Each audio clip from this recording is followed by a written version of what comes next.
السلام علیکم ورحمۃ اللہ وبرکاتہ۔ الحمد للہ رب العالمین، واشہد ان لا الہ الا اللہ وحدہ لا شریک لہ،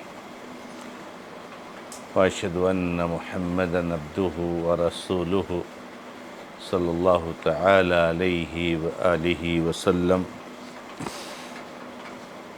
اعوذ باللہ من الشیطان الرجیم، بسم اللہ الرحمن الرحیم۔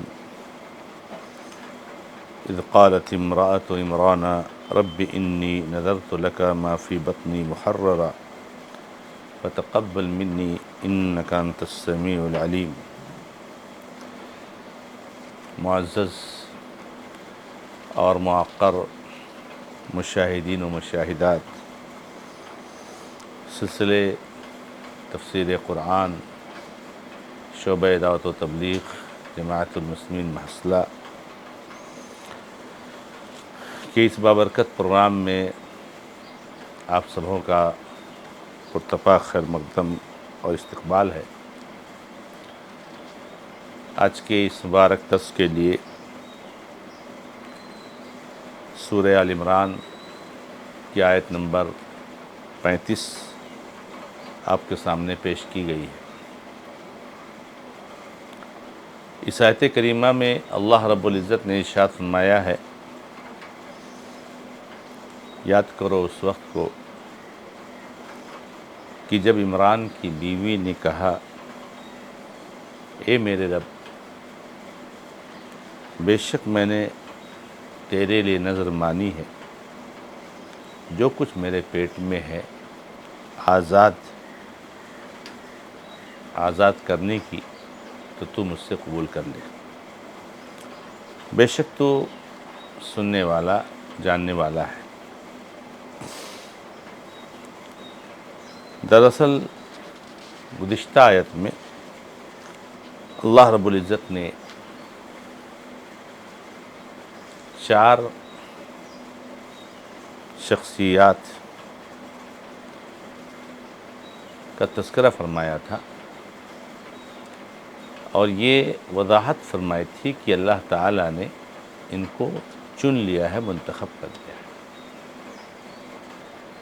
اس میں سے ایک آدم علیہ السلام تھے، ایک نوح علیہ السلام ہے،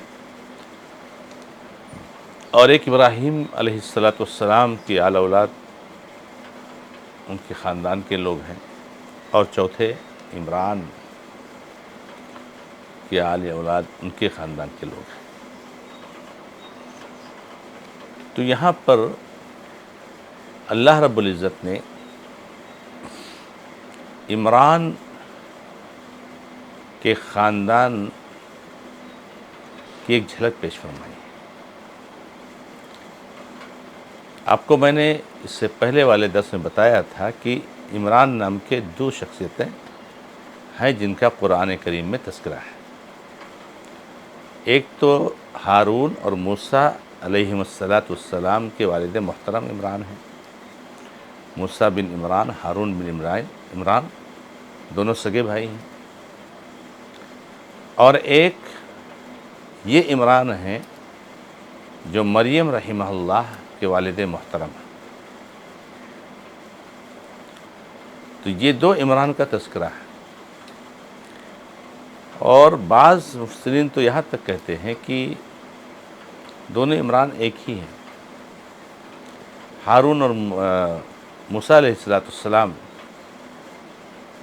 کے جو عمران ہیں ابا والد محترم، انہی کے خاندان سے مریم تھی، لیکن زیادہ تر مفسرین نے دونوں میں فرق کیا ہے اور کہا ہے کہ وہ الگ عمران ہیں اور یہ دوسرے عمران ہیں۔ مریم کے ابا یہ دوسرے عمران ہیں، اور ہارون اور موسیٰ علیہ السلام کے ابا یہ دوسرے عمران ہیں۔ تو یہاں پر مریم کے ابا عمران کے گھر والوں کا تذکرہ ہے، اور ان کے گھر میں گھر کے 2 شخصیتوں کا تذکرہ ہے۔ ایک تو مریم کا تذکرہ ہے، اور ایک مریم کے بطن سے پیدا ہونے والے عیسیٰ علیہ السلام جو بغیر باپ کے پیدا ہوئے تھے، ان کا تذکرہ ہے جو اگلی آیت میں آئے گا۔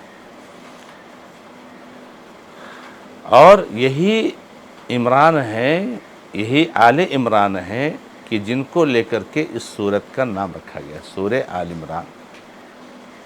تو جو سورہ آل عمران ہم پڑھ رہے ہیں وہ یہی عمران رحمہ اللہ کے آل اور اولاد کی طرف اشارہ ہے۔ تو اللہ تعالیٰ یہ بتانا چاہتے ہیں کہ ہم نے آدم علیہ السلام کو، نوح علیہ السلام کو، ابراہیم کے گھر والوں کو اور عمران کے گھر والوں کو چن لیا۔ تو ایک طرح سے ہمارے سامنے اللہ رب العزت یہ پیش کر رہا ہے کہ ہم نے کیوں چنا، ہم نے ان کو کیوں چنا، کیوں ان کو منتخب کیا اپنے دین کی خدمت کے لیے، دین کی اشاعت کے لیے، توحید کی جو ہے دعوت کے لیے ہم نے کیوں چنا، ان کی قربانیاں کتنی ہیں۔ تو اس کی ایک جھلک اللہ رب العزت نے یہاں پیش فرمائی۔ تو اللہ تعالیٰ کہتے ہیں یاد کرو اس وقت کو کہ جب عمران کی بیوی نے فرمایا، عمران رحمہ اللہ ان کی بیوی نے جب فرمایا، ان کی بیوی کے بارے میں مفسرین لکھتے ہیں کہ ان کی بیوی کا نام تھا حنہ بنت فاقوس، جو کہ مریم کی امی ہے۔ یعنی مریم رحمہ اللہ ان کو اللہ تعالیٰ نے پوری انسانیت کے لیے، اہل ایمان کے لیے، اہل توحید کے لیے آئیڈیل اور نمونہ بنا دیا ہے۔ دو خواتین کو اللہ تعالیٰ نے قرآن میں نمونہ بنا کے پیش کیا ہے، ایک تو مریم ہے اور ایک آسیہ ہے، سبحان اللہ۔ تو یہ مریم کی امی کا نام حنہ بنت فاقوس، جو کہ عمران رحمہ اللہ کی بیوی،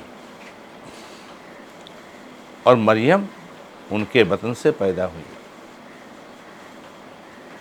یعنی مریم کی امی حنہ ہے اور مریم کے ابو عمران ہے۔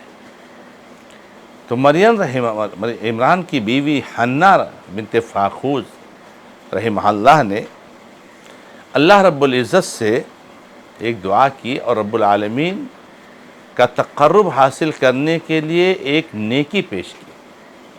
اس کا تذکرہ یہاں ہے۔ کیا فرمایا کہ انہوں نے کہا کہ اے اللہ، اے میرے رب، سب کا رب اللہ، اے میرے رب۔ عمران کی بیوی کا بھی رب اللہ ہے، عمران کا بھی رب اللہ ہے۔ اللہ کو رب ماننا یہ سب سے پہلی ذمہ داری ہے، اور رب کا مطلب یہ ہوتا ہے کہ ہم کو پیدا کرنے والا، ہم کو کھلانے والا، ہم کو پلانے والا، ہماری ساری ضروریات کو پوری کرنے والا، ہم پرورش کرنے والا، ہم سب کچھ یہ اللہ کے ساتھ خاص ہے۔ ہم کو کوئی نہیں کھلا سکتا ہے سوائے اللہ کے، کھلانے والا وہی ہے۔ ہماری ضروریات تو کوئی پوری نہیں کر سکتا سوائے اللہ کے۔ اس نے ہی پیدا کیا، وہی ہمارا مالک ہے، وہی ہماری ضروریات کو پوری کرتا ہے۔ اے رے میرے رب، کیا انہوں نے اللہ تعالیٰ کے سامنے کس نیکی کا اظہار کیا؟ کہا کہ میں نے نظر مانی ہے تیرے لیے، یعنی اللہ کے لیے، کہ میرے پیٹ میں جو بچہ ہے اس بچے کو میں نے اللہ رب العزت کی دین کی خدمت کے لیے آزاد کر دیا، وقف کر دیا۔ یہ مریم کی امی نے یہ نظر مانی۔ مفسر نے لکھا ہے کہ مریم کی جو امی تھی، عمران کی جو بیوی تھی رحمہ اللہ، ان کو اولاد نہیں ہو رہی تھی، ان کو اولاد نہیں ہو رہی تھی۔ انہوں نے اللہ تعالیٰ سے اولاد کے لیے بہت دعائیں کی، بہت دعائیں کی، اور نرینہ اولاد کے لیے، یعنی ذکر اولاد کے لیے، مذکر اولاد کے لیے دعا کی۔ اللہ رب العزت نے ان کی دعا سن لی اور ان کو حمل ٹھہر گیا، ان کے پیٹ میں بچہ پڑ گیا، جو کہ عمران رحمہ اللہ کا تھا۔ تو جو بچہ پیٹ میں پڑا اور حمل ٹھہرا، یہ بہت خوش ہوئی، بہت خوش ہوئی، بڑی تمناؤں کے بعد اولاد ملی تھی۔ اور چونکہ انہوں نے اللہ تعالیٰ سے مذکر اولاد کی دعا کی تھی، تو انہیں ایک طرح سے یہ امید تھی کہ ان کا یہ بچہ مذکر ہوگا، لڑکا ہوگا۔ اور اسی چیز کو ذہن میں رکھ کر کے اللہ تعالیٰ سے کہا کہ اے اللہ میرے پیٹ میں جو بچہ ہے اس کو میں نے تیرے لیے نذر کر دیا ہے، تیرے دین کی خدمت کے لیے، تیرے عقیدے کی خدمت کے لیے میں نے نذر کر دیا ہے۔ یہ مفسرین نے لکھا ہے کہ اس وقت کی شریعتوں میں یہ سلسلہ چلتا تھا کہ والدین اپنی اولاد کو وقف کر دیتے تھے ان خدمت میں، بچپن میں ہی پیٹ میں ہے تبھی یا پیدا ہونے کے بعد، اور وقف کرنے کا مطلب یہ ہوتا تھا کہ وہ جا کر کے کسی عبادت گاہ میں دن رات اللہ کے دین کی خدمت میں لگا رہے، یہ سلسلہ تھا۔ شریعت محمدیہ میں سلسلہ نہیں ہے، کوئی باپ چاہے کہ اپنی اولاد کو وقف کر دے، وہ اس کو حق نہیں۔ اولاد بڑی ہوگی، کیا کرے گی یہ اس کو اختیار ہے، وہ بالغ ہو گئی، وہ خود مختار ہے، ہم اس کے ذمہ دار نہیں رہ جاتے۔ شریعت محمدیہ میں والدین کی یہ ذمہ داری ہے کہ اللہ رب العزت جو اولاد دے اس کی قدر کریں، ان کی اچھی تربیت کریں، ان کو نیک بنانے کی کوشش کریں۔ بالغ ہو گئے وہ ان کے ذمہ دار ہیں۔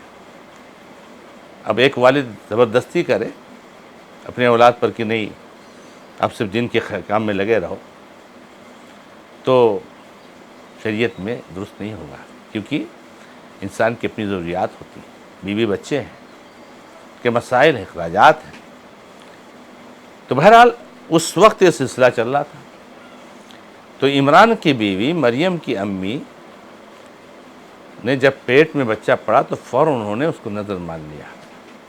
نذر و نیاز جو ہم سنتے ہیں، آج ہمارے بھائی یہ ولی کے پاس گئے نذر کر دیا، یہ نیاز چڑھا دیا، وہ نذر مان لیا، یہ نذر و نیاز یہ عبادت ہے میرے بھائی، یہ صرف اور صرف اللہ رب العزت کے لیے ہو سکتا ہے۔ منت ماننا، لوگ درگاہوں کی منت مانتے ہیں، قبروں کی منتیں مانتے ہیں، منت ماننا صرف اللہ کے لیے ہے، اللہ کے علاوہ کسی اور کے لیے نذر نہیں مانی جا سکتی ہے۔ شرک اکبر ہے، انسان اسلام سے خارج ہو جاتا ہے، شرک کا ارتکاب کرتا ہے، مشرک ہو جاتا ہے۔ تو عمران کی بیوی نے اللہ کے لیے نذر مانی، اور نذر ماننا جائز ہے، آج بھی جائز ہے۔ اولاد کو چھوڑ کر دوسری چیزوں کی نذر مانی جا سکتی ہے۔ آپ کے پاس پیسہ ہے، آپ نذر مانیں کہ میں نے 10,000 روپے اللہ کے راستے میں دینے کی نذر مان لی، بالکل مان سکتے ہیں، لیکن جائز ہے، افضل ہے نہ ماننا۔ نذر فرماتے ہیں کہ نذر نہ مانو، خاص طور سے نذر معلق، یعنی جو کسی چیز معلق ہو، یا اللہ اگر مجھے صحت مل گئی تو میں ایسا کروں گا، کیونکہ اس سے کچھ بھی تقدیم و تاخیر نہیں ہوتی۔ اگر کسی کو صحت ملنی ہے تو مل کے رہے گی، نذر مانے یا نہ مانے، نذر ماننے سے صحت نہیں مل جائے گی۔ نبی صلی اللہ علیہ وسلم فرماتے ہیں اس سے بخیل سے کچھ نکل آتا ہے، اس کو جائز اس لیے رکھا گیا کہ بخیل سے کچھ نکل آتا ہے۔ ایک بخیل کنجوس آدمی ویسے اللہ کے راستے میں 10,000 نہیں دے گا، بیمار ہو گیا یا اللہ اگر میں صحیح ہو گیا تو میں 10,000 روپے تیرے راستے میں دے دوں گا، تو وہ اس طرح سے وہ اللہ کے راستے میں دے دیتا ہے۔ تو نذر ماننا مکروہ ہے، جائز ہے، لیکن افضل ہے نہ ماننا، لیکن اگر مان لیا تو اس کو پورا کرنا واجب ہے۔ تو نذر ماننا جائز ہے، البتہ نذر یہ عبادت ہے جو اللہ کے لیے ہی خاص ہے، اللہ کے علاوہ کسی اور کے لیے نذر نہیں مانی جا سکتی۔ تو انہوں نے یہ نذر مانی کی، یا اللہ میں نے اس کو آزاد کر دیا، یہ دین کی خدمت کے لیے وقف کر دیا، یہ دین کی خدمت میں رہے گا۔ اور اللہ تعالیٰ سے عمران کی بیوی حنہ نے کہا کہ اللہ تو سننے والا ہے، جاننے والا ہے، یا اللہ میری نظر کو بھی سن رہا ہے جو میں زبان سے کہہ رہے، اور میرے دل کی حالت اور نیت ارادے کو بھی جان رہا ہے۔ اس میں کوئی ریاکاری نہیں ہے، اس میں کوئی نعوذ باللہ دکھاوا نہیں ہے۔ یا اللہ صرف تیرے لیے نظر مانی ہوں کہ تیرے دین کی خدمت کے لیے اس کو وقف کر دوں گی، اور رب العالمین اس کو تو قبول کر لے۔ اللہ تعالیٰ سے دعا کہ قبول کر لے، میں نظر تو مان لی، یا اللہ تو قبول کر لے۔ تو نذر عبادت ہے، اسی لیے اس کی قبولیت کی دعا اللہ تعالیٰ سے ہونی چاہیے۔ تو یہ چیز اللہ رب العزت نے آیت کریمہ میں ذکر فرمائی ہے۔ رب العالمین سے دعا ہے کہ اللہ تعالیٰ ہمیں اور آپ کو سب کو دین کی صحیح سمجھ عطا فرمائے۔ ھذا ما عندی، اللہ تعالیٰ عالم۔ الحمدللہ رب العالمین، وصلی اللہ علی محمد وسلم تسلیما کثیرا، والسلام علیکم ورحمۃ اللہ وبرکاتہ۔